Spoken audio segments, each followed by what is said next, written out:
સૌને નમસ્કાર. તમને બધાને અહીંયા ઘણા એવા જોવા મળતા હશે કે જેઓને વાંચન પ્રીતિ નાનપણથી જ હોય, પણ હું કહી દઉં કે મેં ખાલી વાંચવા પરીક્ષા પૂરતું જ વાંચેલું છે. મેં વાંચવાનું બીજું કાંઈ ઉપાડ્યું જ નહોતું. મને ખ્યાલ નથી વાંચન પ્રીતિ કહેવાય કોને. પણ મારા પપ્પાએ મને એક વાત કહેલી કે કોલેજમાં કે સ્કૂલમાં કોઈ પણ હરીફાઈ હોય એમાં પહેલું નામ તારું હોવું જોઈએ. એટલે મને ખ્યાલ નથી કે ભાવાંગ મૂલ્યાંકન હોય શું, પણ તોય મેં અમારું નામ લખાવી દીધું હતું. પણ મને બહુ જ સારા શિક્ષકો મળ્યા, અઝીઝ છરેચા સર, જેમણે મને શીખવ્યું કે એક પુસ્તકનું ભાવાંગ મૂલ્યાંકન કેવી રીતે કરાય. તો સૌથી પહેલાં મેં ગુજરાતીની પુસ્તક લીધી.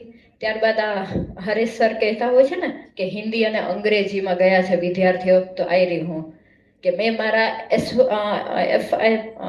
એસવાયની અંદર મેં હિન્દી પુસ્તક લીધી મોહન રાકેશજીની, જેમાં મને કાલિદાસ ઉપર બોલવાનું મન થયું.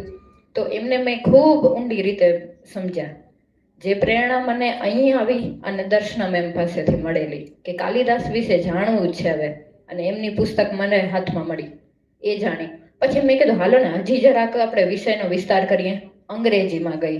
આ તો કેવો હવે 4th યર નથી થવાનું, નકર હું તો કચ્છીમાં હાલી જાઉં, મારું કાંઈ નક્કી નહીં. કચ્છી અને પછી કદાચ ફારસીમાં જાઉં. પણ ઘણી આમ મને ઊંડાણપૂર્વક લાગ્યું કે આ બધા વિષયોને હું અલગ પાડી અને જે બહાર નીકળી કે ખાલી ગુજરાતી પૂરતી જ હું નથી રહી, પરંતુ મેં બીજા નવા વિષયો પણ લીધા, નવા લેખકો પણ લીધા, નવી પ્રેરણા પણ મેળવી. એટલા માટે ખૂબ ખૂબ આભાર ભાવાંગ મૂલ્યાંકન જેવા આવા પ્રોગ્રામને કે જેમણે મારી અંદર આવી વાંચન પ્રીતિ ઉમેરી કે જેનાથી મને અત્યારે 2 થી 3 પુસ્તક હું આરામથી વાંચી શકું છું, કોઈ પણ ટોકરોક સિવાય. એટલા માટે થેન્ક યુ. આજનો પ્રોગ્રામ તો બહુ જ ખાસ લાગ્યો, કેમ કે આજ મને કલેક્ટર સરને પણ માણવા મળ્યા, બીજા ઘણા મહાનુભાવો વિશે અનુભવ થયો. એટલા માટે આવા પ્રોગ્રામ અગર થતા હોય ને તો અમે તો કોલેજ સિવાય એમને પણ આવવા તૈયાર છીએ. Thank you.